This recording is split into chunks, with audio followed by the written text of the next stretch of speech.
clase de cosas hay que atenderlas. Escuchen los reclamos, ángelos, por favor, por amor a Dios, por paz en este país, por tranquilidad, para poder llevar adelante nuestras actividades y sobre todo esperanzados en que quienes van a seguir la nave de la nación realmente le den al país seguridad, le den justicia, estabilidad social y estabilidad económica para cada uno de los bolivianos en el país.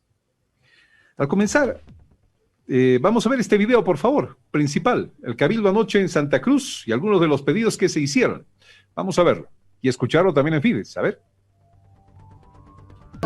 Ante los indicios irregulares y evidencia del fraude electoral, se declaren nulas las elecciones celebradas el 18 de octubre del 2020.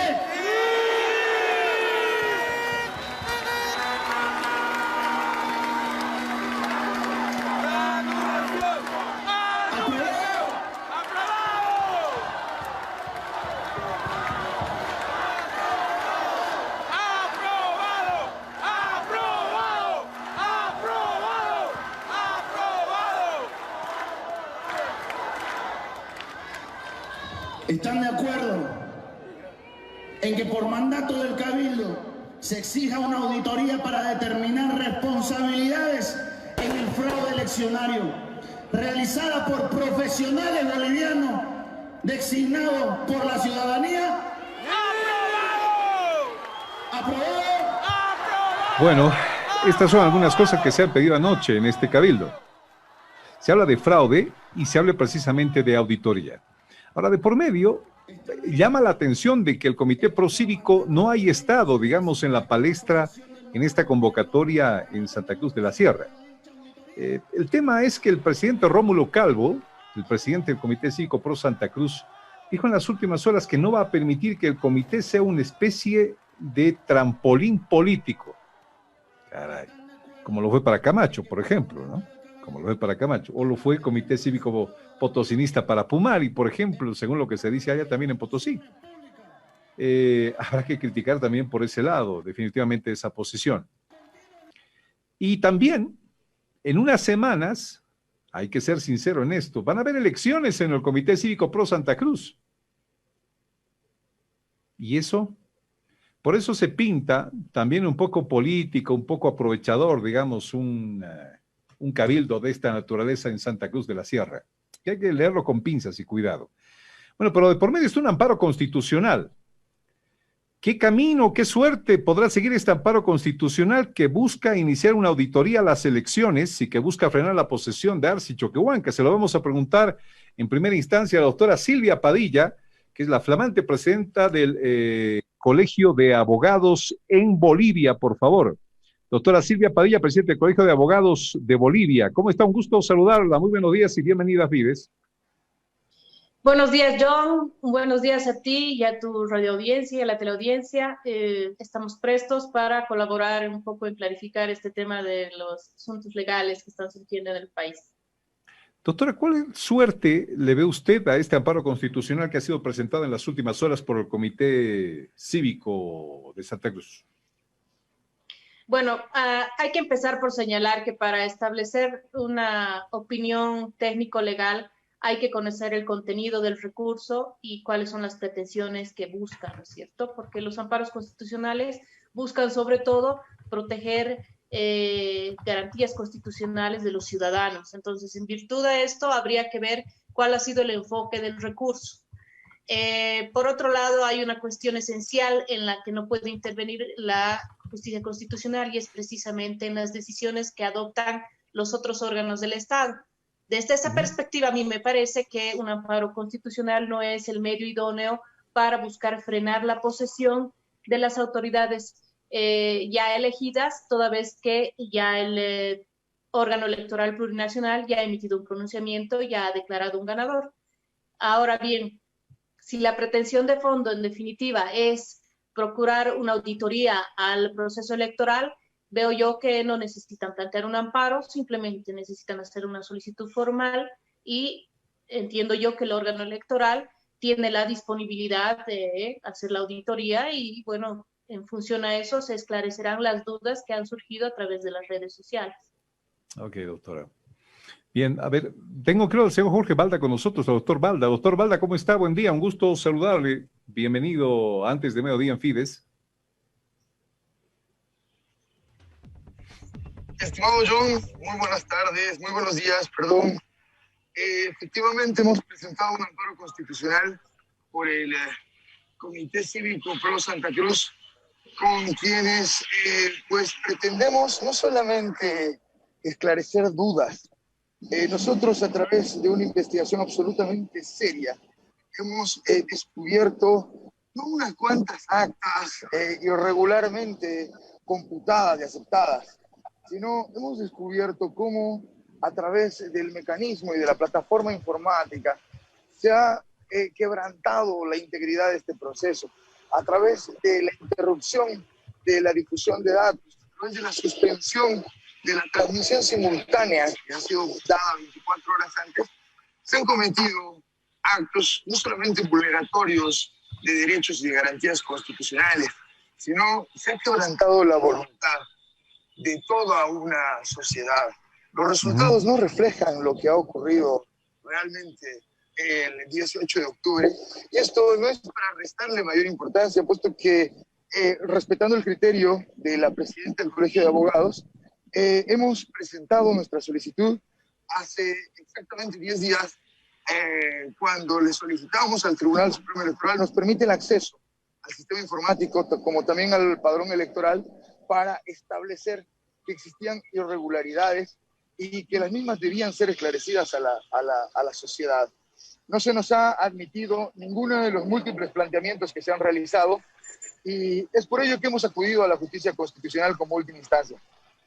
Hoy el Tribunal Constitucional de la ciudad de Santa Cruz, la Sala Constitucional Tercera, representada por los vocales Subieta y Sáenz, han señalado audiencia, han admitido la acción de amparo constitucional, pero han señalado audiencia para el día martes 10 de noviembre.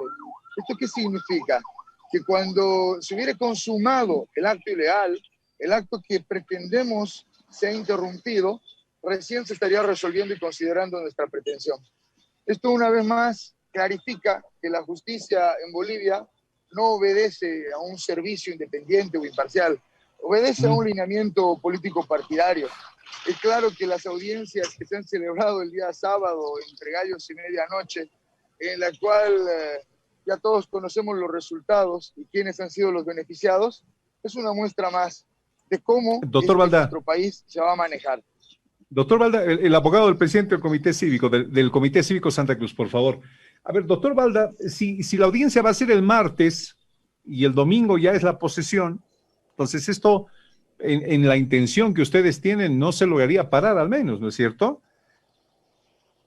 En absoluto, ya tendría un sinsentido, ya habría perdido la eficacia jurídica que la ley reconoce a un amparo constitucional, y es por ello que en este momento justo nos en contraste, camino al Palacio de Justicia, estamos presentando un memorial pidiendo se dé cumplimiento a los plazos que la Constitución Política del Estado señala. Son 48 horas las que tanto el Código de Procedimiento Constitucional como la Constitución establece para celebrar una audiencia de estas características. Y no es así una semana o 10 días como pretende este tribunal.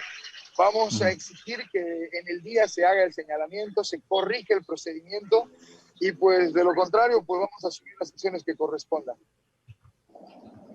Doctor Balda, la auditoría, si sabe todo bien, que ha estado bien, no se puede, claro, decir que ha estado 100% en ninguna elección, todas en el mundo han tenido alguno u otro pequeño problema que zanjar, pero si esta auditoría les da la satisfacción de que ha sido una elección bien llevada adelante, de que se trataron simplemente algunos problemas y no de un fraude, como están diciendo algunos sectores en Santa Cruz, ¿qué va a pasar?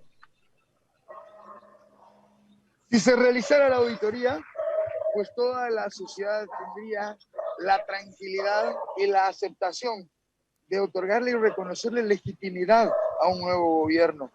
Yo pienso que tendrían que ser estas autoridades electas las primeras en requerir o en aceptar o en admitir que se lleve adelante este proceso de auditoría.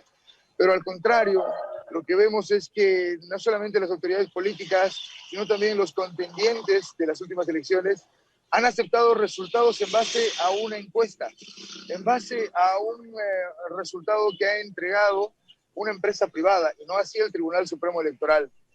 Nos causa no solamente extrañeza, sino también una considerable frustración el saber que los políticos o los partidos tan solo se han servido del voto ciudadano, pero no han defendido a su electorado. Y es su electorado quien en este momento, más del 50% del país, exige transparentar este proceso. Este derecho a la información, a la transparencia de los actos administrativos, a la claridad que pueda difundir la información que proviene de un proceso tan serio que emerge de un fraude anterior del año 2019, lógicamente tiene, no solamente por dignidad de los bolivianos, sino por un derecho constitucional, debe ser aclarado y debe ser lógicamente informado a todo el pueblo boliviano de qué es lo que ha ocurrido. Caso contrario, quedará, como tú bien mencionabas, estimado John, no solamente el estigma de que hemos sido víctimas nuevamente de un engaño, sino que además la legitimidad se verá cuestionada de forma permanente por no haber tan solo permitido aclarar y esclarecer, no dudas, actos completamente irregulares. Perfecto. Gracias, doctor. Estaremos atentos a las informaciones. Doctora Silvia Padilla, presidente del Colegio de Abogados de Bolivia. Cordial. Con estos otros detalles, ¿qué impresión le quedan a usted, por favor? Lo que sucede es que obviamente el doctor Balda está haciendo su trabajo, ¿no es cierto? Defender una causa y lo está haciendo de la forma correcta. Sin embargo, mi rol en esta entrevista en particular es ser absolutamente objetivo, plantearle mi perspectiva desde un punto de vista objetivo, porque no tengo ningún interés ni tengo ninguna prueba realmente sólida que confirme o desacredite las versiones vertidas por el doctor Balda. En ese sentido, considero que es lo más responsable analizar la acción de amparo, su contenido, sus fundamentos, su prueba y en función a eso emitir un criterio. No obstante de eso, el doctor Balda es acertado en el sentido de señalar que justicia que tarda ya no es justicia. ¿De qué serviría una acción de amparo en el caso de que se declarara, se la declarara aprobada? ¿De qué serviría en el 10 de noviembre cuando ya el hecho que se pretende cuestionar ya va a tomar forma, ya va a cumplir sus efectos? Entonces, realmente volvemos a lo que nos interesa en realidad a los abogados, que es el hecho de que la justicia tiene que cumplir sus plazos, tiene que actuar de forma imparcial, tiene que analizar los hechos y en virtud de esos hechos fundamentar una resolución que sea coherente y dentro del marco de la propia Constitución Política del Estado. En este caso, pienso que la acción de amparo no es la vía idónea. No creo, particularmente debido a la terrible injerencia política que existe en el Poder Judicial, que tenga el fin deseado por el Comité Cívico. No obstante, entiendo yo que si existen irregularidades que ellos han advertido, van a tener la vía en el tema administrativo para hacer las indagaciones que consideren pertinentes, porque no hay que perder de vista que durante la primera quincena del mes de septiembre, el órgano electoral ha habilitado los laboratorios electorales. Esto implicaba que cualquier ciudadano podía acceder al sistema del padrón electoral para verificar irregularidades. Y todos los ciudadanos que lo han solicitado, por lo menos así ha sido en Chuquisaca, han tenido acceso a este padrón electoral y han podido verificar si había o no irregularidades. No es que ha habido ninguna secretividad ni nada parecido respecto al tema del padrón en particular. Ahora, si existen actas que se han aprobado de forma irregularidad, son los partidos políticos quienes deberían haber observado durante el proceso de conteo. Ellos tienen los mecanismos administrativos y legales para observar las actas durante el periodo de conteo y las observaciones tienen fundamento, estas actas se dejan sin efecto. Asimismo, tengo entendido, y esto por los medios de comunicación, que el propio Comité Pro Santa Cruz ha recibido de Comunidad Ciudadana y del Partido Creemos las actas originales que se les otorga a todos los partidos políticos que tienen representantes en las mesas electorales para que verifiquen los resultados que se hacen públicos. Si es que existen irregularidades, estas se deben poder constatar a partir de estas actas originales que han sido otorgadas por los propios partidos políticos. Ahora bien, respecto a la afirmación que hace de que algunos candidatos hubieran dado al ganador con las simples encuestas, digamos que ese fundamento tenía cierta fundabilidad en el momento en el que no se habían entregado los resultados finales. Pero a estas alturas ya conocemos cuáles son los resultados que ha emitido el órgano electoral. O sea que basarse en la opinión del candidato o en opiniones de las instituciones que hicieron los conteos en boca de urna no resulta relevante desde mi perspectiva. En ese sentido, es muy propicio que yo y especialmente el directorio del CONALAP, antes de emitir un criterio técnico, tengamos acceso tanto al recurso de amparo constitucional como a su resolución eventualmente. Y si el doctor Valda fuera tan amable de prestarnos una copia de su recurso de amparo constitucional, nosotros pudiéramos analizar en el fondo cuál es el fundamento y en función a eso ver la viabilidad o no de este recurso. Perfecto. Doctora, esto es cierto porque se han cumplido plazos, ¿no? Había plazos para impugnar padrón electoral, había un plazos para impugnar el tema de algún otro criterio, pero estos plazos se han vencido, ¿no es cierto? Y por esto digamos que estas reacciones serían uno a destiempo y otro que no se cree que la justicia, en el caso de un amparo constitucional, pueda darles lo que ellos pretenden, digamos, desde Santa Cruz, ¿no es cierto? Precisamente por el principio de no interferencia interórganos, ¿no es cierto? Porque el órgano constitucional no puede sobreponerse a las resoluciones que ya ha tomado el órgano electoral. Entonces, mal podríamos pensar que el Tribunal Constitucional concede el Sucre porque no existe un Tribunal Constitucional en Santa Cruz. Existen salas constitucionales en los distritos y el único Tribunal Constitucional tiene sede en Sucre. Podría revocar o dejar sin efecto los resultados de un proceso electoral que le corresponde administrar a un órgano distinto al que se está recurriendo. Entonces, en ese sentido también hay una cuestión de fondo que me parece a mí imposibilitaría que el pronunciamiento de fondo de esta acción de amparo sería el buscado, que en todo caso veremos cómo resuelve esa sala y veremos la pertinencia o no de su resolución. Perfecto, doctora. Muchísimas gracias. Bastante joven la presidenta del Colegio de Abogados de Bolivia, Silva Padilla. ¿De qué colegio departamental es usted, doctora? ¿Perdón? ¿De qué colegio departamental es usted? Soy del Colegio Departamental de Chuquisaca. Colegio Departamental de Chuquisaca. Un gusto tenerla con nosotros, doctora. Gracias por este tiempo en Fides. Totalmente agradecido. Y nos bendiga a todos. Muchísimas gracias. Bueno, son las 10:46. 10:46. A ver, voy a pasar un segundo antes de la primera pausa, esta mañana, a mostrarle una primera foto de la papeleta electoral. A ver, vamos a ver si lo tenemos ya, por favor, ahí, para que nos pueda mostrar. Un segundo. Ahí está, ahí, deténgala ahí. Esta es una de las papeletas electorales. Dentro de esta papeleta electoral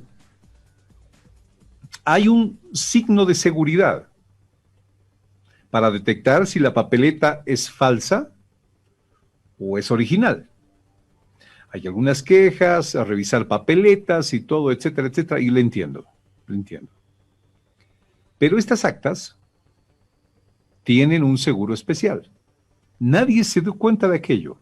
Y solo la imprenta que hizo las más de 7 millones de papeletas sabe. Hoy, la persona de la imprenta que hizo esos 7 millones de papeletas va a hablar en Fides y nos dirá a todos cómo se debe reconocer en el caso de una auditoría, por ejemplo, la autenticidad de estas papeletas, que a simple vista pueden ser falsificables. Claro, un código QR es falsificable, le pueden poner cualquier código QR, le pueden poner las letras, le pueden poner los bordes, le pueden poner absolutamente todo, pero ¿dónde está el secreto de la papeleta? Se lo vamos a contar enseguida. 10:47, permítanos la primera pausa y volvemos enseguida, amigos. No se vayan, por favor. ¿Puedes mostrarme esa foto del tucán en Santa Cruz? Un segundo, por favor. ¿Sabes qué? Estoy indignadísimo con esto. Vamos a verlo. ¿Alguien puede creer que haya gente tan salvaje que haga esto? En Equipetrol, nada más y nada menos de Santa Cruz, incrustaron al pico de un tucán, ojalá esté vivo, en una abrazadera de esas que se utiliza para los postes de luz. Y lo dejaron ahí colgando en Equipetrol. Esta fotografía, Dios mío, es indignante. Vamos a tratar de hablar, por favor, con nuestros periodistas enseguida para darle seguimiento a esto. Es una criminalidad, es un biocidio. Santa Cruz hoy también, aparte del tema de las elecciones, está hablando de este tucán. Ya la gente no respeta nada. Dios mío, pobre tucán. Vamos a hablar de esto en cuestión de segundos nada más. Bueno, seguimos en el tema eleccionario y qué bueno verlo después de tanto tiempo, pero está igualito. Debe ser algún producto, no sé, rejuvenecedor que tiene que pasarme la receta, por favor. Don Pablo Lara Laravich es nada más y nada menos que el hombre número 1 de La Papelera, que está con nosotros el día de hoy. Señor Lara, un gusto tenerlo con nosotros. Bienvenido, buenos días a Fides. Buenos días, sí. Muchas gracias por contactarnos en este tema de la elección, que ya hemos tocado varias puertas para tratar de ofrecer un esquema con el cual se podría, en caso dado, en caso que quieran hacerlo realmente, verificar si las papeletas electorales son genuinas o no. A ver, primero es que nos estamos enterando de que La Papelera hizo la impresión de las papeletas electorales más de 7 millones, señor Laravich. Sí. Perdón. Siga, Sí. tranquilo. Sí, no es La Papelera. Ahora nos hemos separado, somos Industrias Laravich. Industrias Laravich. Correcto. ¿Cuál es la diferencia? ¿Se separaron, me dice? Sí, éramos socios antes con La Papelera, en La Papelera, y hemos separado la parte de offset, impresión offset y flexo, a una empresa que se llama Industrias Laravich, y Papelera sigue con todo lo que es cartón corrugado, con todo lo que es la fabricación de material de escritorio y escolar en Santa Cruz, etcétera, en Cochabamba. Entonces, somos dos diferentes empresas. Actualmente hemos actuado como empresa Industrias Laravich en la impresión de las papeletas. Señor Laravich, 7 millones de papeletas. Es algo tan sencillo como que se mete en la computadora y empieza a imprimir. ¿Es así de fácil el tema? No, ¿Por qué tiene que pasar un trabajo de esta naturaleza? Es medio complicado porque en ese proceso hay varios temas que hay que considerar. La Corte nos exigió una serie de elementos de seguridad, implementarlos en las papeletas electorales para que se pueda identificar posteriormente si la papeleta es original o no. Ajá. Y hemos procedido en ese sentido a perfeccionar todo lo que la Corte necesitaba de elementos de seguridad, y hemos llegado finalmente a una conclusión de que ellos vieron nuestros artes de preprensa, porque primero hay que establecerlos en preprensa, establecer los archivos, etc. Y en esa fase ellos estaban de acuerdo con todos los elementos que ellos necesitaban para que la papeleta como tal tenga los elementos de seguridad necesarios, y los hemos producido, y con eso hemos acordado con ellos.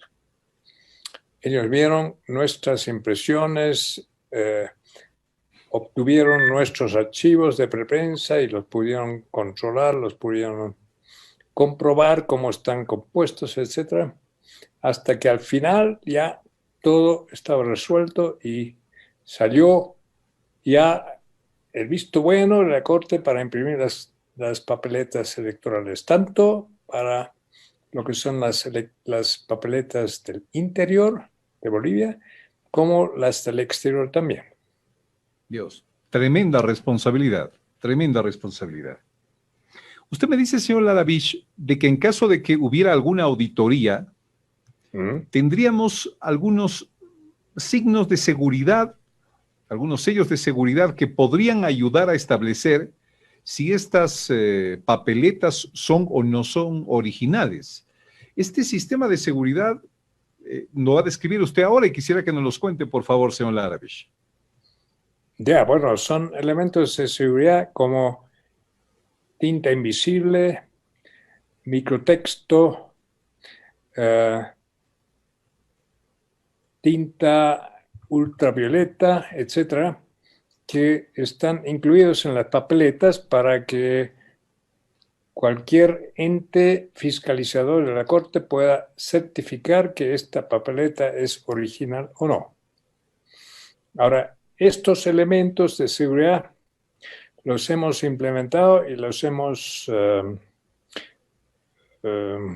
coordinado con la Corte hasta el punto de después que ellos mismos aprobaron nuestra impresión y en esa fase en nuestra imprenta hemos incluido un elemento de seguridad adicional a los elementos de seguridad que exigía la Corte para poder identificar posteriormente si cualquier papeleta impresa ha sido impresa en nuestra imprenta. Ok, muy bien. A ver, primero, ¿cuáles han sido las primeras, los primeros datos de seguridad, signos de seguridad que se le han puesto a esta papeleta? No me hable del último todavía, que me va a mostrar enseguida nada más, señor Laravich. ¿Tinta me decía?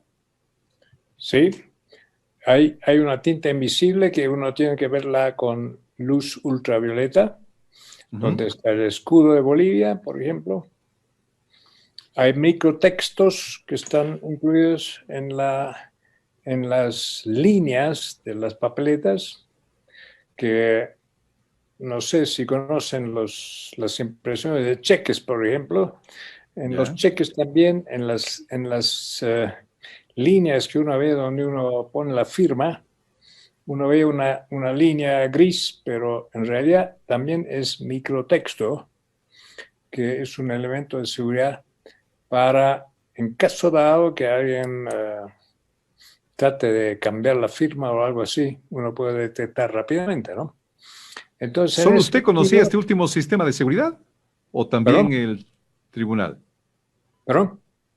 ¿Solo usted conocía este sistema de seguridad o también el tribunal? También el tribunal conocía perfectamente este sistema de seguridad y hemos coordinado con ellos para que todo esté de acuerdo a lo que ellos nos exigían en ese sentido de seguridad de las papeletas.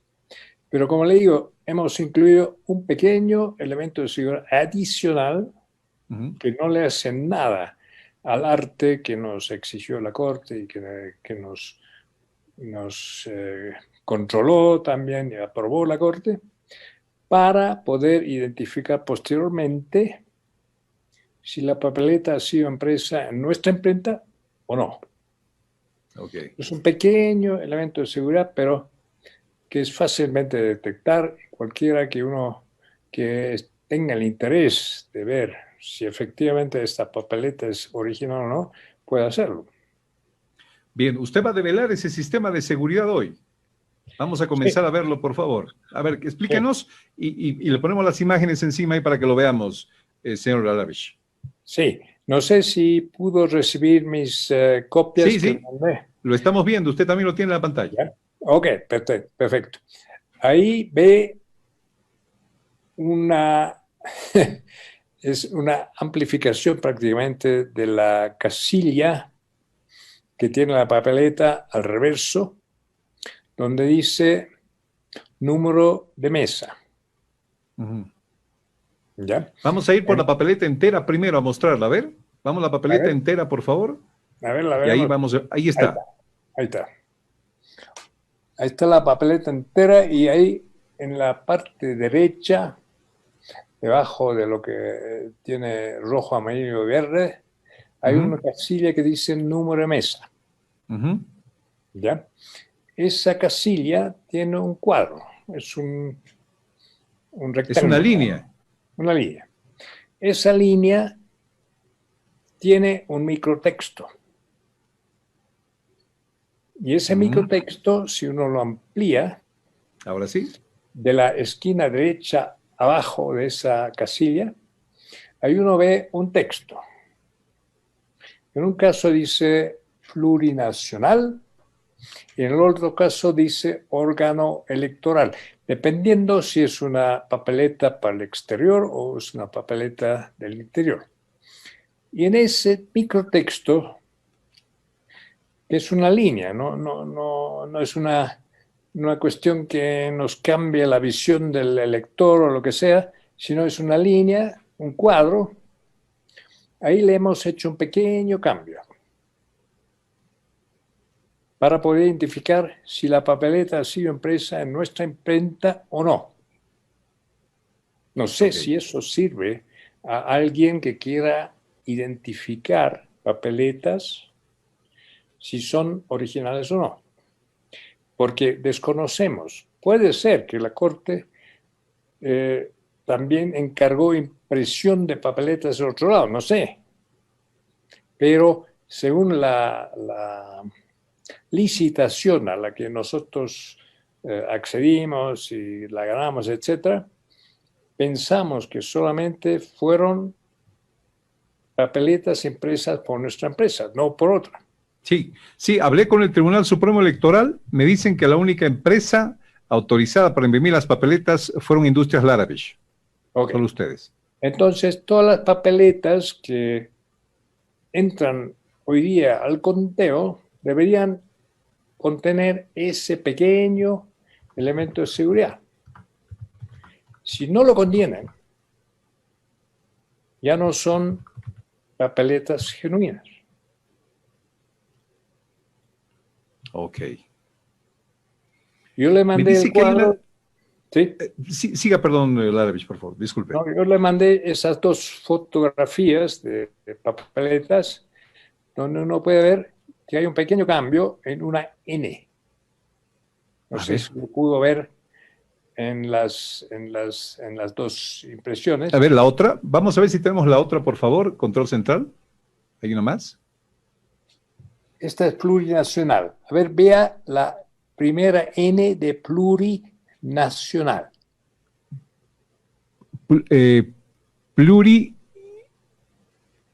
Nacional. ¿Cuál es el cambio de la N que le hicieron? Es tan imperceptible. De lejos es una N normal. Está de cabeza. Está al revés la N. Correcto. La N está al revés. Lo que le quiero explicar. Está de cabeza, está al revés. Y en la otra foto que le mandé, también hay órgano electoral, donde la N también está de cabeza. ¿Cuál es la otra? ¿Me reitera, por favor? Órgano electoral. En la esquina, en la misma esquina, si ve la N del órgano, también está de cabeza. Perfecto. Es decir, no es solo la letra que es micro, pequeñísima, que a simple vista solamente parece la raya de un recuadro, sino también es la N que está al revés. Así es. Ese es un esquema o un sistema alemán antiquísimo para poder identificar posteriormente si uno ha entregado su producto impreso al cliente, si lo que él después reclama realmente ha sido impreso en nuestra imprenta. Qué maravilla. Eso solamente como dato, para que en caso dado que alguien quiera verificar que una papeleta es genuina o no, puede hacer ese pequeño chequeo. Y eso lo puede hacer inclusive con su celular, Si su celular tiene un zoom, lo puede ampliar y lo puede ver. Ningún problema. Qué maravilla. Bueno, me están preguntando si Industrias Laravich también imprimió los certificados de sufragio.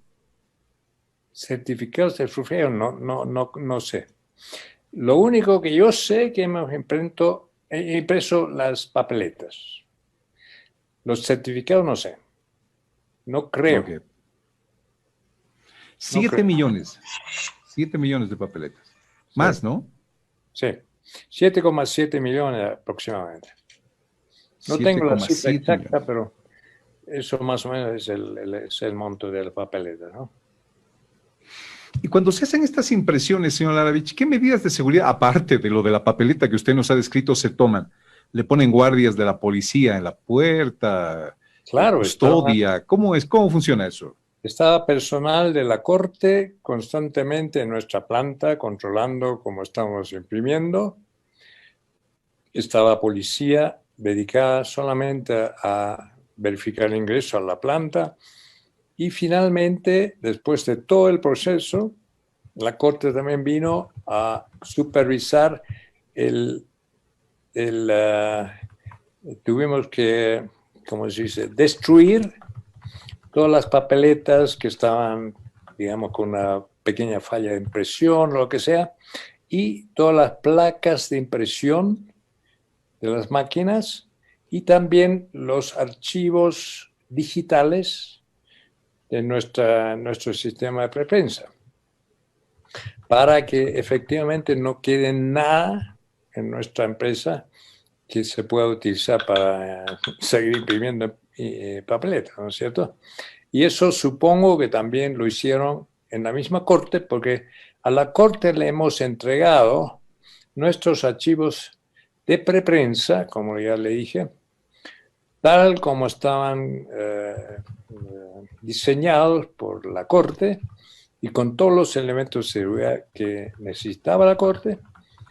Pero, como ya le dije, finalmente, el momento de imprimir, le hemos incluido este pequeño detalle de elementos de seguridad para poder identificar si la papeleta impresa ha sido impresa en nuestra imprenta o no. Señor Laravich, fantástico. Nos llama poderosamente la atención. En el caso de una auditoría, este sería un elemento muy importante para verificar la autenticidad de las papeletas electorales, entonces. Correcto. Le mando un abrazo, señor Laravich. Qué bueno es verlo bien, feliz, y lo veo además siempre seguro de sí mismo y sano, que es lo más lindo. Muchas gracias. Le devuelvo el mismo comentario. Muchas gracias, señor Laravich. Vaya pequeño detalle de las papeletas electorales. Un abrazo grande. Muchas gracias. Con cariño siempre. 11:09 minutos. ¿Qué tal? Ok, hasta luego. Hasta luego, señor Laravich. Que le vaya muy bien, un gusto. Igualmente. Bueno, ¿qué tal? ¿Qué tal ese pequeño detalle de la papeleta electoral? Por demás interesante, ¿no? Un poquito más arriba en AM, Y esto quiero que no se la pierda, porque es una invitación antes de que suceda. El fin de semana logró su libertad. ¿Usted qué está diciendo? No, otro de la embajada mexicana. No. Logró su libertad el único acusado en el caso de la muerte del doctor Illanes. ¿Se acuerda usted de este caso? Hubo varios, entre ellos dirigentes mineros, que prefirieron decir, voy a un juicio corto, admitiendo mi culpa hasta cierta parte en lo que fue la muerte del doctor Illanes, pero hubo uno, es un abogado que resistió hasta lo último y demostró su inocencia en este caso. Él está ya en casa y va a hablar en exclusiva con nosotros en cuestión de minutos. Sí, hay que hablar de las elecciones de los Estados Unidos también. Y de otros temas que son de suma importancia al comienzo de esta semana en martes, 11:11. Vamos por un cafecito y volvemos enseguida con más en Fides. No se vayan, por favor, es antes de mediodía. Muy preocupados por lo que sería una alerta de un posible atentado. Una alerta de atentado a la iglesia María Auxiliadora, la Basílica Menor de María Auxiliadora en el Prado. El padre Lino Ferrari envió el fin de semana una nota de resguardo a la Guardia Municipal para la Basílica. Dice esta nota que ya tiene en su pantalla. A través de nuestro streaming de Fides y en la radio Fides, escuchará la lectura. A tipo de saludable expreso ante su autoridad, le manda la carta al subalcalde Centro, una denuncia formal contra un movimiento feminista que intentará estos próximos días, aprovechando fiestas, atacar el templo. Desconozco este tipo de agresión, pero me sustento en que mi personal ha decidido o ha recibido llamadas telefónicas amenazadoras por parte de estas mujeres. También estas llamadas se han dado de manera externa a algunas personas que trabajan voluntariamente en las actividades religiosas. Por tal motivo, solicito encarecidamente resguardo policial para la Basílica Menor de María Auxiliadora. Padre Lino Ferrari firma esta carta. Padre, un gusto saludarle. Termina telefónica con nosotros. Buenos días. Buenos días, señor John. Mucho gusto escucharle y agradecerle por lo que usted hace continuamente en las transmisiones, siempre tan importante e interesante para toda la sociedad. Agradezco por esta intervención. Gracias. Gracias, Padre Lino. Pero además de que llama la atención, es un tema bastante preocupante. ¿Quiénes estarían intentando atentar contra la Basílica de María Auxiliadora en el Prado, Padre Lino? Si permite, le paso a una señora que ha escrito la carta y que también recibió información sobre esto, porque yo indirectamente recibí una información. Un momentito, le voy a pasar. Muy bien, muy bien. Muchas gracias, padre. Ahí estamos con la señora que recibió la llamada. Buenos días.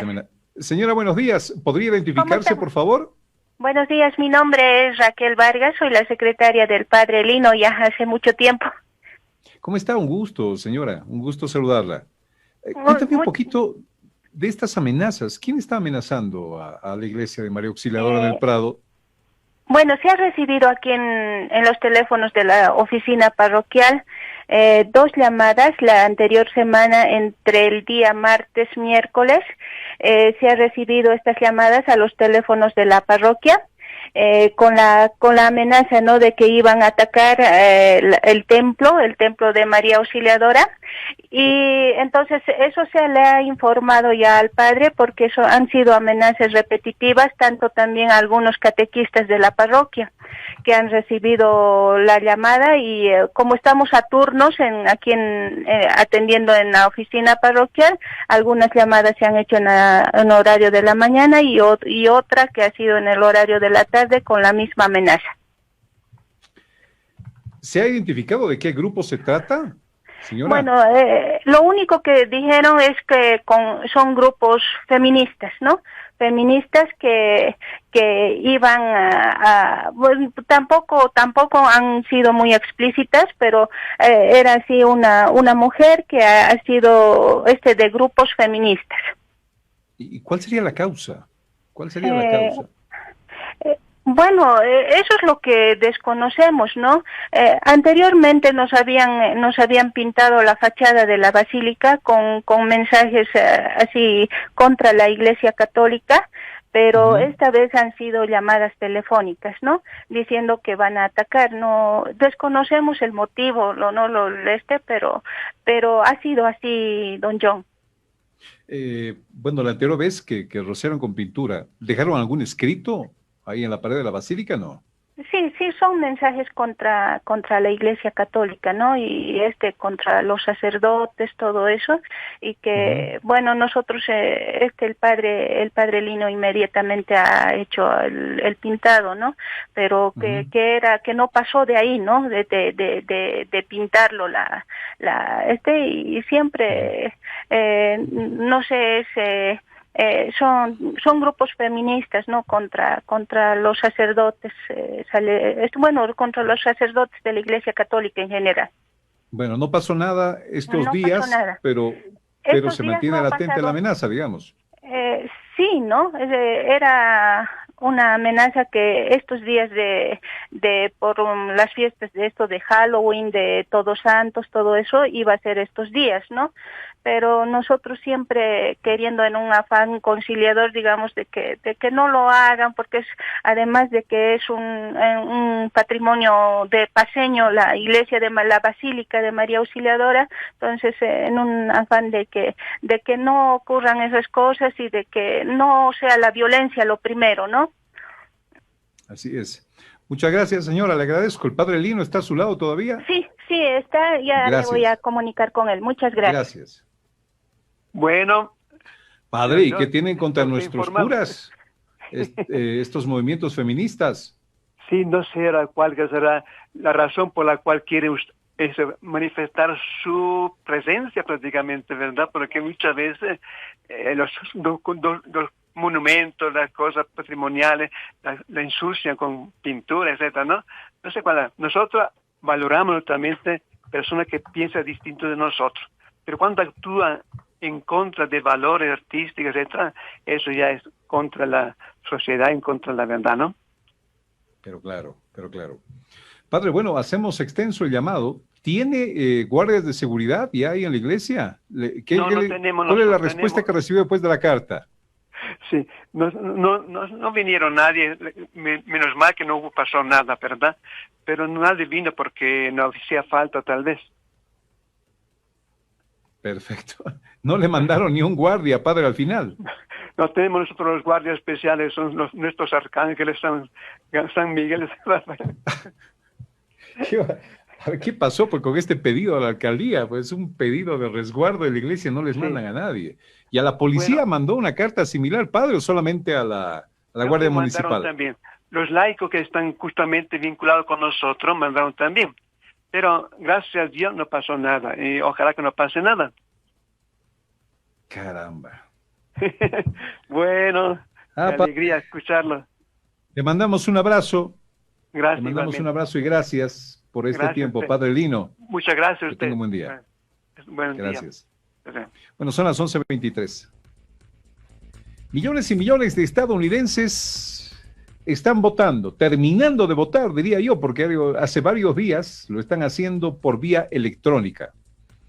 Vamos con Max García, hasta Nueva York, nuestro periodista, colega, amigo Max García. Hola Max, ¿cómo estás? Buenos días, allí es 1 hora menos en Nueva York.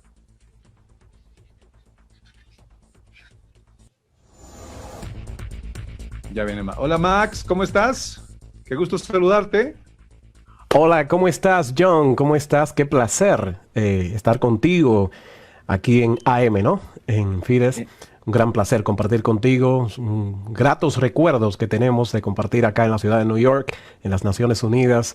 Y aquí estamos para lo que podamos ser útil. Gracias, Max.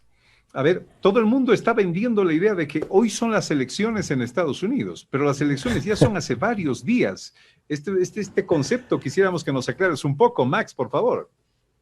Bueno, fíjate, estamos viviendo un momento muy histórico, aunque este es una forma de votar que ha existido desde muy temprano del proceso democrático en los Estados Unidos, pero como nunca se ha vivido, y es que estamos hablando de que hace ya alrededor de unos meses, más de 2/3 del electorado disponible que se espera para votar ya ha votado, o sea, más de 97 millones de personas ya votaron, de unos 150 millones que se esperan, aunque son más de 200 que están disponibles para votar, pero conociendo las estadísticas se esperan unos 150 millones, y de ellos pues ya han votado 97 millones, y prácticamente a través, por supuesto, de la forma de votar en elecciones tempranas que se hicieron en los Estados Unidos, especialmente en los estados más poblados, como el caso de New York. Yo estuve participando a través de una fundación, ayudando en este concepto. Estamos hablando de casi 8 meses atrás.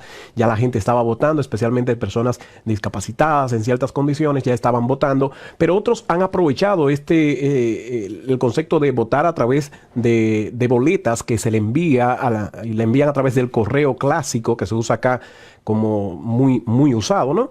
Y entonces, pues, han aprovechado, adicional, nos ha venido lo de la pandemia, entonces las personas han visto mucha seguridad de hacerlo de esta vía, no así los partidos que ya se han preparado con una cantidad de dinero para defender sus votos en los tribunales a través de le han pedido donaciones especiales para defensa de los votos en los tribunales, porque ninguno de los dos, especialmente el GOP, el republicano, pues se siente tan contento con este nivel, con esta forma de votación, pero ya lo que va a pasar prácticamente, aunque no se ha contado, ya está en cómputos lo que va a pasar en el día de hoy o en los días que vendrán, John, porque con esto de estos votos de esta forma no será tan como el clásico de las 12 de la noche, 1 de la mañana, que ya se sabía todo. En más de 11, 12 estados no se sabrá, sino después de algunos días y quizás semanas. Ok. Pero claro, lo que primero nos llama la atención en esta parte del mundo es la confiabilidad que hay en los Estados Unidos de un voto por correo electrónico. Sí. Wow. Aquí, oye, definitivamente. Mira, estamos todavía con las papeletas que van, se marcan. La gente salió a votar hace un par de semanas atrás en Bolivia y seguimos con denuncias de posibles irregularidades. Algunos dicen fraude. Yo quiero imaginarme un voto electrónico. Aquí sería realmente una locura. ¿Cuál es la pieza fundamental que hace que en Estados Unidos la gente confíe, por ejemplo, en un sistema de esa naturaleza? Bueno, tú sabes que el correo aquí es federal. El término federal quiere decir que no tiene nada que ver con temas políticos. No importa quién sea el candidato, no importa quién sea el presidente. Esos son temas que los manejan instituciones por años, instituciones de gente de a pie, para decirlo de una forma, gente que llegan a esas posiciones de administrar el tema de los correos, no por señalamiento político, como pasa en nuestros países, que desde el concepto de justicia, todo tiene que ser el presidente o el partido que lo señala. El caso federal, como el caso del FBI, la mayoría de los agentes, pues al ser federal y por ahí reciben la gente por 150 años o más, han recibido sus pagos, sus pagos digamos, de trabajo, han recibido sus liquidaciones, han recibido los que se jubilan, pues reciben por años y años, han estado recibiendo sin ningún contratiempo. O sea que mandar tú pides, lo primero es que tú pides recibir esas boletas, no es que ellos te la envían, tú pides recibirla y luego te indican dónde tú tienes que ponerla. O sea que entonces hay un sistema de confianza que tú juegas un papel importante en ella, lo que no hay por qué dudar de esto. Ya se han hecho en otras ocasiones, los números han estado allí y nadie ha dicho me han cambiado, ¿verdad? Como suele pasar en algunos de nuestros países. Hasta ahora hay mucha confianza en torno a esto y además hay una fiebre, si se quiere, de resultados. No sabemos si en este momento, si es de querer continuar con este presidente que ha tenido sus luces en algunas cosas o traer un nuevo presidente para apagar esas luces que han sido oscuridad más que luces, según el otro bando demócrata. Pero lo que sí es cierto, John, hay mucha confianza en que estas elecciones, por lo menos de la ciudadanía, no hay ninguna duda, pero no así los líderes, especialmente lo del GOP, los republicanos, que no confían en esta forma de elegir al nuevo presidente o continuar con su presidente. Sumamente interesante, Max. Bueno, Biden, Trump, hemos escuchado que en las últimas horas hay incluso de amenazas de saqueos en Estados Unidos por lo que representarían los resultados de estas elecciones. Max, ¿qué puedes contarnos sobre ese tema? Mira, es triste que ha sido el presidente de los Estados Unidos, Donald Trump, quien ha propiciado esta desconfianza, siendo él el presidente y siendo la figura más popular. Porque si nos vamos a términos de popularidad, era el mismo caso de Clinton en las pasadas elecciones. Clinton era más popular que Donald Trump, pero ahora el más popular. Recuerden, cuando digo popular no me refiero a que necesariamente sea elegido, pero en términos de popularidad de arrastre, o sea, donde va Donald Trump va una estrella de rock de los 60, como quien dice, es todo un acontecimiento, se cierran las ciudades y todo cuando va Donald Trump. En cambio, no así pasa con Biden. Entonces, pero eso es un tema de popularidad, vuelvo y repito. Pero es triste que esta desconfianza que ha generado, sí, movimientos, personas que ya han comenzado a prepararse, incluso han pedido comprar hasta defender, si es posible, con las armas, no ha sido necesariamente el partido que posiblemente no sea el agraciado, porque no está en el poder y no goza de tanta popularidad, sino que ha sido el mismo gobierno de oficialista, Donald Trump, quien ha dicho en varias ocasiones que no piensa reconocer así tan rápido una posible decisión del ciudadano americano, lo que deja ver tan triste lo que ha sido una democracia que ha sido ejemplo por muchísimos años en América Latina. Escuchar nosotros pronunciamientos como que son muy populares en nuestros países de habla hispana, verlo acá en una figura y en el mismo presidente, eso también ha generado una serie de mucho desaliento en las personas que no entran en temas partidistas, sino que quieren ver una democracia que sea ejemplo al mundo. Entonces, sí, se hablan de este tipo de saqueos, se hablan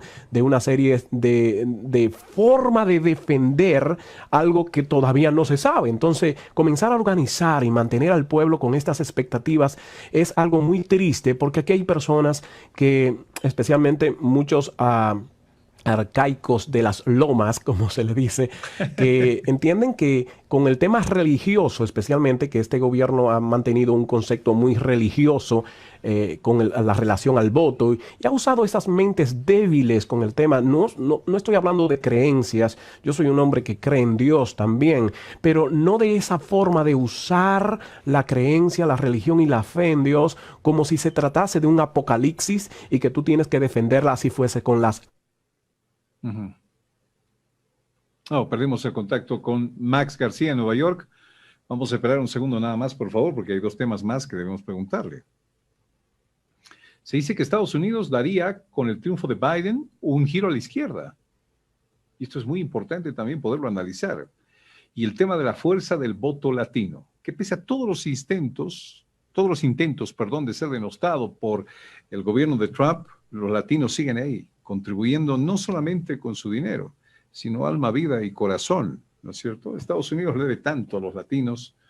Es por eso que la misma comunidad latina es tan importante en todo sentido. Muchas veces los latinos trabajan más que un norteamericano en esta tierra que los nacidos ahí, ¿no? No sé si tengo todavía a Max García con nosotros. Me anuncian, por favor, allá en Control Central. Ok. Vamos a ver si está Max por ahí. O ya, sí, se colgó. Max, ¿estás con nosotros? Ok. Bueno, Max salió. Se colgó Max. Vamos a ver si puedo comunicarme de acá vía telefónica con Max. Un segundo para terminar esta charla, porque me dejan así como que colgado. Me dejan como que colgado. A ver, vamos a ver si tengo a Max por aquí ahora para poderlo contactar. Bueno, se colgó el tema del internet, Max, pero te tengo en línea telefónica. Max, ¿me escuchas? Ok. Sí, te escucho. Ok. Max, otra de las preguntas ya en el final de este contacto contigo en Nueva York está el tema de que si Biden gana, dicen que Estados Unidos vuelve a la izquierda. No sé qué opinión tienes tú de esto. O vuelve a la izquierda o retorna o toma la izquierda el poder en los Estados Unidos. Bueno, no es un tema de izquierda. No creo que Biden represente tanto ese movimiento como lo representaba Bernie Sanders.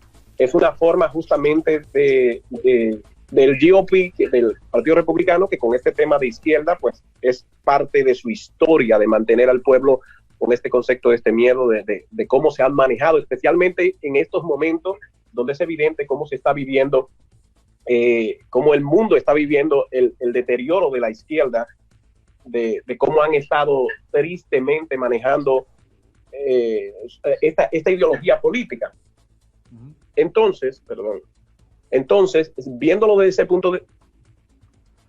punto de vista, sí, ha sido una forma de ellos, pues, decir con el discurso que mantenía el que sí era popular del Partido Demócrata, que era Bernie Sanders, y que sí su discurso era socialista, era más de izquierda, era más revolucionario. Entonces, esa figura han tratado de usarla y ese movimiento como un concepto de izquierda, y por supuesto lo que está pasando en el mundo con el deterioro y la forma malsana de usar este concepto de política, pero no necesariamente volvería. Sí habrían nuevos cambios, sí habrían, pues, como cada partido propiamente hace sus cosas, en beneficio de ellos mismos, ¿no? Pero lo que sí hay que tener pendiente en que estas elecciones no son normales, no son normales. Estamos en medio de una pandemia, estamos en medio de un candidato demócrata no popular, es la verdad, de un candidato republicano popular, pero que no ha rendido las cuentas apropiadamente, no ha dado una respuesta a esta crisis de salud que ha tenido el mundo. Y entonces ambos partidos no han dado respuesta, porque todavía recordamos que hay muchas personas de la administración pasada que están presentes en el tren gubernamental por sus especializaciones en términos de salud. Entonces, se han mantenido haciéndose campaña desde ambos, desde la misma necesidad, quiero decir, del pueblo en los Estados Unidos, y ha sido triste esta respuesta. Y ojalá no sea un tema de izquierda o de derecha, sino de dar respuesta, que es lo que más necesitamos en este presente tiempo. Claro. Y el voto latino. El voto latino sigue siendo una fuerza tremenda en los Estados Unidos, ¿no? ¿Qué tal los latinos y el voto de esta jornada electoral, Max? Las elecciones del 2016, que era un tema de que definitivamente la Hillary Clinton, los Clinton tenían ese arrastre entre los latinos. Ahora hay una alta división, contrario a lo que mucha gente esperaba. Sigue ganando mucha fama, tiene el presidente Trump aquí entre los latinos, especialmente entre los latinos de corte evangélicos, católicos, cristianos. Tiene una popularidad increíble, pese a ser una persona que el mismo presidente, no solamente antes de ser presidente, sino en los presentes, no corresponde con algunos valores cristianos, pero pese a eso se ha vendido bastante bien desde este punto de vista. Entonces, siendo los latinos en este país tan religiosos, pues tiene una alta popularidad en ese sentido, lo que lleva a haber un enorme, especialmente en el área triestatal, donde hay tantos latinos cristianos que mantienen aún en secreto, aunque no lo hacen muy público, pero cuando cualquier actividad, usted ve cualquier publicación, usted dejan ver su aprecio por el candidato del GOP, por el candidato Donald Trump. Y claro, hay un grupo que por el tema de migración pues mantiene una popularidad por el John Biden, pero recuerda que no fue la respuesta en términos de migración, no fue muy agradable con el gobierno de Barack Obama, donde él fue el vicepresidente por 8 años. Entonces está altamente dividido, no como lo que pasó con Hillary Clinton, que estaban todos unidos, pero aún así los colegios electorales lo ganó Donald Trump. Y algo interesante es que John Biden acaba de ser el primer ganador ya en la ciudad de New Hampshire de 5 colegios electorales, que normalmente por tradición, esto es una primicia, John, por tradición hoy cumplía 60 años ese colegio, que a las 12 de la noche daba el conteo oficial y era todo un acontecimiento. Es algo ya tradicional acá en los Estados Unidos, en esa ciudad de New Hampshire, y lo dieron ya esta mañana, y los 5 colegios electorales lo está ganando John Biden. Es su primera victoria de lo que serán esta larga carrera que nos va a llevar varios días. Algunos colegios cierran a las 6, otros cierran a las 12 de la noche, pero de seguro no vamos a tener resultado final, sino después de algunos días. Bien, Max, aquí se le da mucha importancia al tema de las encuestas, a la boca de urna, por ejemplo, y llegan después los resultados oficiales. ¿En cuánto tiempo conoceremos los resultados oficiales de las elecciones allá en Estados Unidos? Bueno, según las declaraciones de ambos partidos, no solamente de términos políticos, sino que contrario a lo que se esperaba, contrario a lo que siempre se ve acá, en términos de rapidez, porque la mayoría de los votos, eran electrónicos, otro pues la gente iba, votaba, y además de que menos del 50% del electorado disponible hacía uso de su derecho a la votación. Ahora se está esperando se está hablando de un 65% del derecho, de los que tienen derecho al voto, que van a votar, pero más de ese 65%, estamos hablando de unos 150 millones, como te decía, ya más de 97 millones han votado, pero han votado a través de una forma anómala. Entonces van a tener ahora que contar esos votos. Es un proceso proceso diferente al de máquina, y en más de 11 estados, como te decía al principio, se está hablando de semanas para ellos dar el resultado final y especialmente por la intervención de los mismos partidos políticos. O sea que no creo que vamos a tener una de inmediato, aunque te muestro en pantalla algo que fue bastante curioso, y es que esta en Pensilvania, por supuesto, la publicación la hace un periódico de apoyo al GOP, al candidato. Y es que, bueno, ya en Pensilvania, Donald Trump ganó la encuesta de las galletas, se le llama.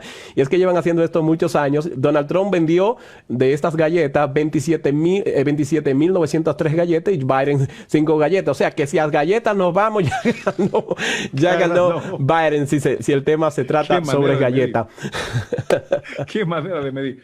Bueno, Max García desde Nueva York. Max, un abrazo.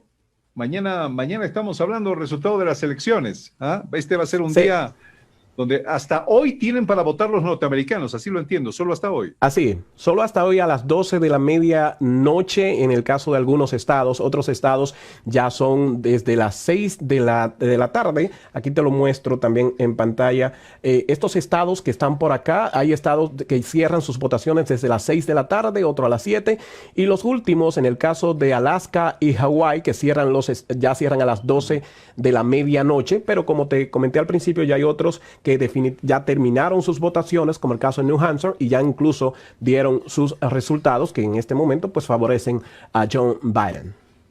Bueno, parece que Biden nomás va de primera. Mañana le estaremos, se estará enterando de la noticia y aquí vamos a hacer el análisis. Max García desde Nueva York. Gracias, Max. Siempre es un placer tenerte entre nosotros, tremendo profesional, vendedor. Pareces estrella de películas ahí con ese escenario, ¿ah? Muchas gracias. Es el que usamos cuando tenemos la oportunidad de compartir con estudiantes justamente de la Universidad de Unifranc, de educación de periodismo. Desde este lugar compartimos con estudiantes de allá, de esa maravillosa universidad en Bolivia. Gracias, Max. Un abrazo, un abrazo. Vamos a esto que es importante, amigos. Viene esta fotografía para irnos a la pausa del doctor Illanes. ¿Se acuerda del doctor Illanes? El doctor Illanes murió en circunstancias todavía no esclarecidas cuando fue a calmar a un grupo de mineros, especialmente en el altiplano paceño, y apareció muerto. Todo se ha tejido en relación a su muerte, pero de que lo asesinaron, lo asesinaron.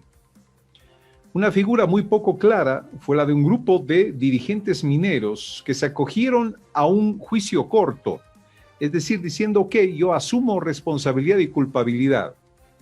Pero el único que se mantuvo firme hasta el final fue el doctor Carlos Durán, quien se convierte entonces en el único procesado en este caso que el fin de semana logró su libertad y quedó inocente de este caso. Vamos a hablar en exclusiva o en primicia, si usted prefiere, con el doctor Carlos Durán después de la pausa aquí en Fides. Acompáñenos, por favor, 11:44 la hora. Una decisión de las últimas decisiones del Ministerio de Gobierno. Atención, gobierno autoriza libre uso de vidrios polarizados en el país. Libre uso de vidrios polarizados en el país. Y amplían la vigencia de la cédula de identidad a 10 años. ¿Qué tal estas decisiones? Gobierno autoriza libre uso de vidrios polarizados en el país y amplían vigencia de cédula de identidad a 10 años. Esto hablaremos en la hora del país, después de las 12 aquí en Fides. Doctor Carlos Durán, un gusto saludarle. Muy buenos días y bienvenido. Usted, por la decisión de la justicia, ya es un hombre libre. Lo escuchamos. Querido John, en primera instancia agradecerte a ti, a toda tu audiencia.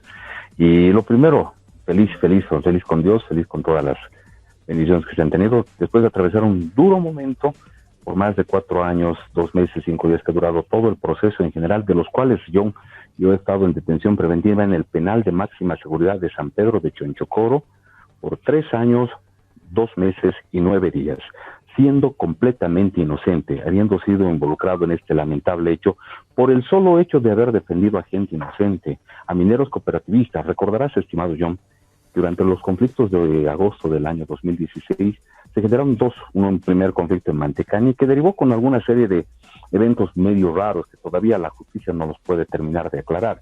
intercambio de rehenes de uno y otro lado, y que eso ha derivado, pues, que en última instancia, y algo no salió bien, 10 mineros cooperativistas fueron con detención preventiva al Centro Penal de San Pedro de la ciudad de La Paz. A ese efecto, mi persona es que toman contacto con mi persona en razón de la especialidad de materia penal que yo tengo, entonces vine a defenderlos justamente a ellos. Ahí es donde, cuando yo estoy en La Paz, se inicia la segunda fase del conflicto cooperativo del mes de agosto, ya con la localidad de Panduro, y extrañamente, y hasta hoy busco una respuesta que sea favorable, no logro entender cómo se me involucra a mí, en primera instancia como autor intelectual de lo que ha sucedido, de esos fatídicos hechos que se han suscitado en Panduro. Y segundo, después se decía que yo era asesor de Fencomín, que había pretendido canjear la vida del viceministro a cambio de la libertad de estos 10 mineros cooperativistas a los cuales yo estaba defendiendo. Imagínate, un exabrupto, ya que un estudiante de primer año sabe que, desde la carrera de Derecho, sabe que para obtener la libertad de una persona que está con detención preventiva, ninguna autoridad del Ministerio Público, mucho menos una autoridad administrativa, pues puede realizarlo. Necesariamente tienen que seguir los conductos regulares para que sea la misma autoridad jurisdiccional o una en grado superior la que pueda dar esta libertad. Usted defendió a los mineros de que ellos no eran responsables de la muerte de Illanes y por eso terminó adentro en el proceso. No, estimado John. En la primera parte del conflicto hubieron 10 mineros detenidos que estaban detenidos en la cárcel de San Pedro. Esos, los hechos vinculados al 10, 11 y 12 de agosto, si la memoria no me falla. Yo vine a defenderlos a ellos. Y es así que después nuevamente comienzan los conflictos, y esta vez los bloqueos en la comunidad de Panduro. Y sin ser asesor de Fencomín, sin tener ninguna relación de predación o dependencia con los mismos, sin haber tenido ningún tipo de contacto telefónico con absolutamente ninguna persona, ni haber estado nunca en Panduro, a mí se me involucra directamente en este hecho, ya con la muerte, directamente vinculados a los hechos del 25 de agosto, que fatídicamente terminaron con la vida del doctor Rodolfo Illanes. Bien. Doctor, y al final, hubieron sin embargo mineros que se fueron a un juicio acortado, a un juicio corto, diciendo o aceptando algo de culpabilidad en la muerte del doctor Illanes, doctor. Este es un proceso demasiado raro, estimado John. Como te digo, yo ingresé a la cárcel de Chonchocoro por 5 delitos: asesinato, organización criminal, porte y portación de dinamita, robo agravado y atentado contra miembros de seguridad del Estado. No se me ha permitido ejercer mi derecho a la defensa.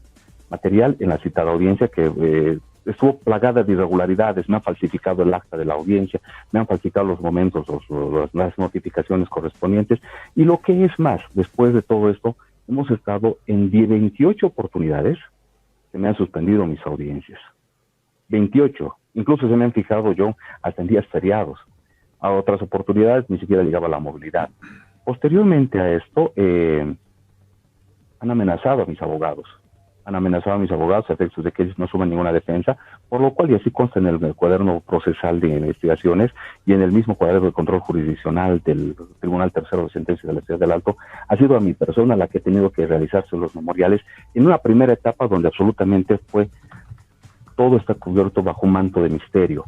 Entenderás, estimado John, de que estas personas, estos dirigentes, las 11 personas que estaban conmigo dentro del proceso, de los 12 que estuvimos contenidos en la proposición de acusación fiscal, 11 se han ido se han sometido a procedimientos abreviados admitiendo su culpa, por lo cual ellos están sentenciados desde 5 hasta 8 años de cárcel, ¿no? En ese mismo tema, John, mi persona ha sido también extorsionado desde el año y medio que yo estaba en el recinto penal de Chonchocoro. Pretendían que yo me vaya a un procedimiento abreviado y me habían ofrecido 2 años de cárcel, ¿no? Ya estaba 1 año y medio y me habían ofrecido este tema. Ha sido momentos muy duros, John, porque déjame comentarte, y esta es la primera vez que estoy hablando, tú lo decías al inicio, esta es es la primera oportunidad que me dan para poderme expresar así, de manera libre, de manera frontal, pudiendo verlos absolutamente a todos a la cara. Primero que les pido por favor a la población, están vinculando mucho lo que ha sucedido el sábado con mi persona, con los hechos que están sucediendo con ex autoridades del MAS. Yo no he recibido ningún favor político del MAS, y eso quiero que quede bien en claro. En la publicación que tú compartiste en redes sociales dicen, claro, volvió al MAS y que empiecen a salir todos. Yo no tengo absolutamente idea, que yo he peleado todo este tiempo con las autoridades del MAS. Me declaro un perseguido político del MAS, y en ese entendido, imagínate, sin tener ni la más mínima prueba, y eso se ha demostrado el día sábado en la última audiencia, a mí me han torturado, me han rapado el cabello, he sido golpeado, cuando estábamos desnudos en ambientes del penal de Chonchocoro, y eso lo conoce toda la población penitenciaria, nos estaban filmando. Imagínate, y me imagino que eso también ha sido para alguien ha tenido que instruir. Mientras a nosotros nos golpeaban estando desnudos, uno de los efectivos policiales nos ha filmado, mientras el otro colocaba la música de Minero de Sabia Andina. Hasta el día de hoy, estimado John, quiero pensar que el balde que nos han dado para que tomemos nosotros, era agua con sal y no otro elemento de esas características. Los 30 días en un ambiente 3x4 como los peores delincuentes, solamente podía salir una hora al día para la hora de sol, sea con sol, con lluvia. Nosotros nos sacaban un patio, un ambiente cerrado donde teníamos que dar vueltas. Y desde ahí, te imaginarás las cosas que hemos tenido que estar sufriendo desde excursiones. Doctor Durán, tengo un par de minutos para culminar la entrevista, y al final, ¿qué pasó? ¿Qué es lo que no queda claro en la mente de la gente? De que lo asesinaron al doctor Illanes, sí, pero ¿en qué circunstancias y en qué hechos? ¿Se sabe algo, doctor?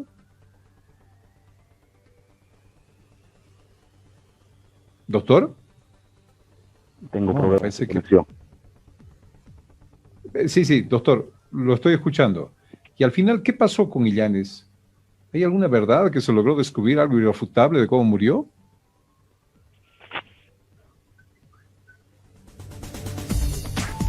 Caramba, perdimos la comunicación con el doctor. Qué pena. Sí, doctor, ahora sí, creo que lo tenemos ya. Sí, estamos aquí nuevamente. A doctor, ver, tengo un par de minutitos, adelante, por favor. Sí, tengo solamente... Hay demasiado misterio en esta muerte. Entender también de acuerdo a las declaraciones de los testigos, altas autoridades del Estado se han comunicado con él el día que él estaba yendo a Panduro. Así lo han declarado los testigos de cargo, y lo puede revisar del cuadro de investigaciones, y entre ellos el expresidente y altas autoridades del ministerio. Recordarás que hubo en algún momento autoridades de la Fiscalía y del Ministerio de Gobierno se intercambiaban acusaciones vinculadas a este tema, o asambleístas del MAS que también se pedía llevar adelante.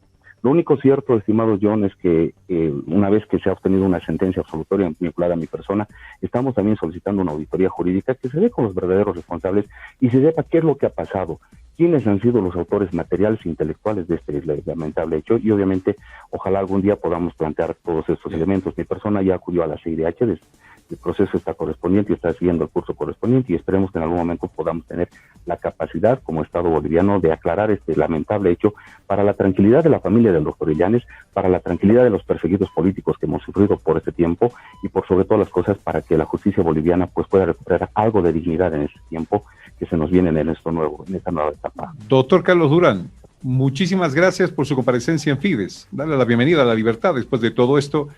Y qué pena que hasta hoy, tantos años que hayan pasado, no tengamos nada claro sobre este hecho. Lo único claro, que lo detuvieron, más de 3 años en la cárcel, lo torturaron, pero que al final usted logró ganar en la justicia. Gracias, doctor. Un abrazo, doctor Carlos Durán. Un abrazo de libertad, estimado John, y que vengan mejores días para la administración de justicia. Es lo que queremos, una pronta, correcta e imparcial administración de justicia por parte de los operadores, sin ningún tipo de injerencias, que su único sometimiento sea lo que establece la ley y no así ningún otro tipo de dictámenes de cualquier tipo de autoridad. Abrazo de libertad. Gracias, doctor Durán. Amigos, y con esto finalizamos antes de mediodía. Gracias por haber estado con nosotros. Las noticias están listas, ya viene la hora del país en segundos. Sigan en nuestra sintonía, amigos, en todo el territorio nacional. Buenas tardes.